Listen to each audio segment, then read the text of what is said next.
बाभुळगावातील रेती घाटांवर यवतमाळ जिल्हाधिकारी यांनी धाड टाकलेली आहे. बाभुळगाव तालुक्यातील सौजना वाळू घाटाचा लिलाव झाला नसतानाही त्या घाटावर वाळू उपसा करण्यात येत असल्याच्या तक्रारीवरून यवतमाळ जिल्हाधिकारी विकास मीना यांनी शुक्रवारी 19 जूनला सौजना वाळू घाटावर धडक दिली. यावेळी त्यांच्या कारवाईची चाहूल लागल्याने तस्करांनी वाळू घाटावरून पोबारा केला होता. त्यामुळे एक ट्रक जिल्हाधिकारी विकास मीना यांच्या हाती लागला. जिल्ह्यात लिलाव केलेल्या वाळू घाटांची मुदत संपल्याने 10 जून पासून वाळू घाट बंदचे आदेश दिले आहे.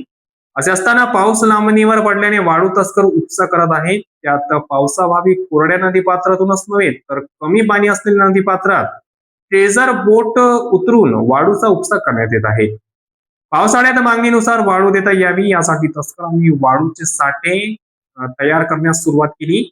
यासाठी यवतमाळ जिल्ह्यात वाळू तस्करांवर कारवाईच्या सूचना जिल्हाधिकाऱ्यांनी दिल्या.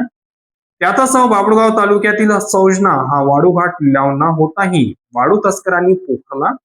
या संदर्भात माहिती होताच जिल्हाधिकाऱ्यांनी येथे कारवाई केली होती. त्यावेळी अधिकाऱ्यांची कान उघडणी करीत हा प्रकार थांबवण्याचे निर्देश दिले होते. मात्र त्यानंतरही तस्करी सुरूच असल्याची माहिती मिळाली. त्यामुळे जिल्हाधिकाऱ्यांनी शुक्रवारी दुपारी सौजना वाळू घाटावर धडक दिली. मात्र त्यांच्या वाहनाची चाहूल लागताच तस्करांनी पोबारा केला. यावेळी महसूल विभागाने 8 ब्रास रेती आणि ड्रोन ट्रक जप्त केले आहेत. जप्त करण्यात आलेल्या रेतींची किंमत 82,488 रुपये असून दोन्ही ट्रकची किंमत 10 लाख रुपये आहे. असा एकूण 10,42,000 रुपयाचा मुद्देमाल जप्त करण्यात आलेला आहे.